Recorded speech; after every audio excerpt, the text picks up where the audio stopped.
Sur la fauconnière, il y avait Tom. Et Tom était beau. Non, sans déconner, le mec était magnifique. C'était du bonbon pour les yeux, c'était du velours pour l'iris. Et Tom, c'était le mec parfait. Non, franchement, ne ronfle pas la nuit, ne se lève pas la nuit, sort le chien, sort les poubelles, cuisine bien. Tout le monde le voulait dans sa maison, Tom. Par contre, la nature n'aime pas le déséquilibre.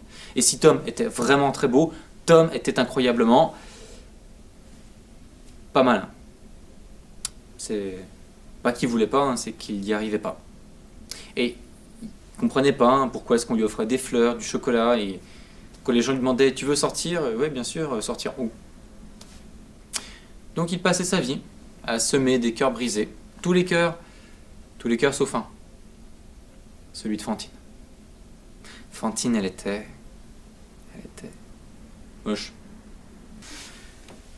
Un jour, un peintre a dit l'art se nourrit de la joie et de la souffrance, mais surtout de la souffrance.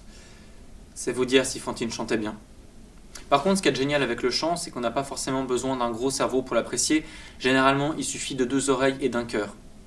Et le cœur de Tom fonctionnait plutôt bien. Parce qu'à chaque fois qu'il entendait Fantine chanter, il faisait un petit détour, il toquait à sa porte. Puisqu'il était là, il cuisinait pour un, pour deux, ça change quoi.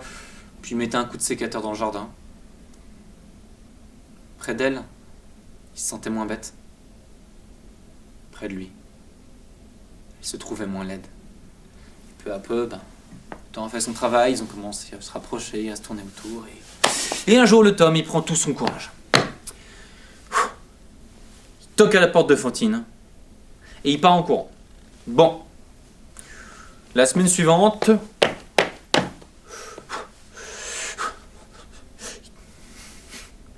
toque à la porte de Fantine. Et là, il se rebat en courant.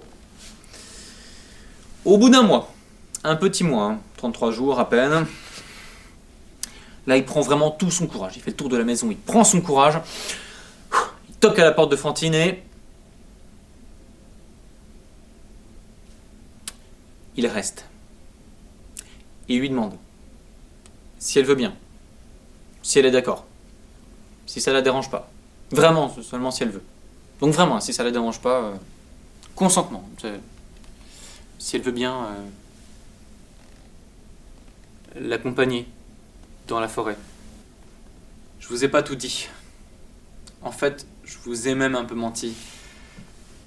La fauconnière ne doit pas son nom aux rapaces dans son ciel, mais aux rapaces sous l'océan. Près de la fauconnière, il y a une grotte.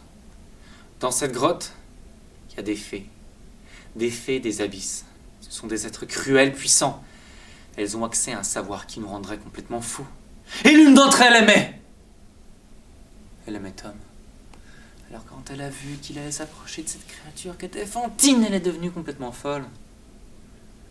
Elle a arraché les ailes d'une de ses camarades pour se faire une jupe. Elle a crevé les yeux d'une étoile avec les larmes, elle s'est fait un collier. Et elle est descendue au plus profond de l'océan. Elle a arraché les dents d'un léviathan pour se faire des bagues. Et elle a pris une étincelle. Et elle a soufflé dessus, et l'étincelle a été portée par le souffle de la fauconnière. L'étincelle a tourbillonné autour du phare. L'étincelle a traversé les rues, a traversé la plage jusqu'à arriver dans l'oreille de Tom. Alors Tom a repoussé Fantine. Il lui a craché au visage. Il a dit que jamais il épouserait un laideron pareil. C'était lui. Mais c'était pas ses yeux. C'était pas sa voix. Il a couru. Il a couru au nord de l'île, près du phare. Elle l'attendait.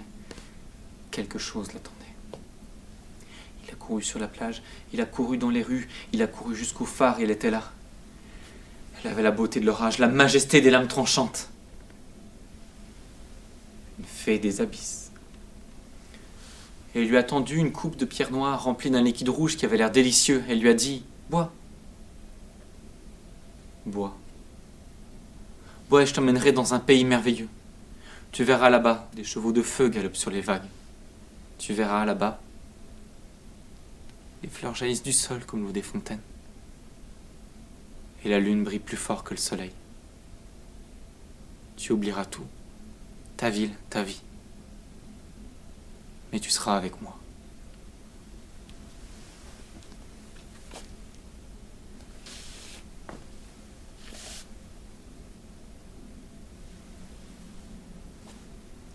Fantine s'est relevée. Avec ses dernières forces, elle a chanté. Et son chant a été porté par le souffle de la fauconnière.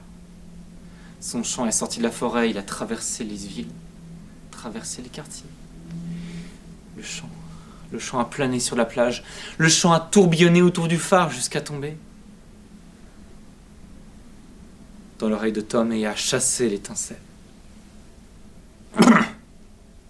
Il a ouvert les yeux, et c'est là qu'il l'a vue.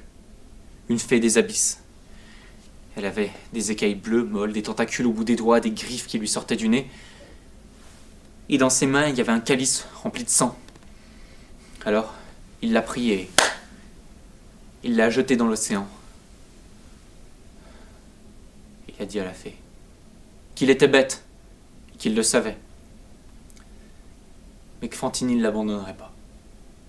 Alors il est parti en courant et la fée des abysses s'est jetée dans l'eau. On l'a jamais revue. Tom a couru. Il a couru. Il a couru dans les bras de Fantine et ils se sont embrassés.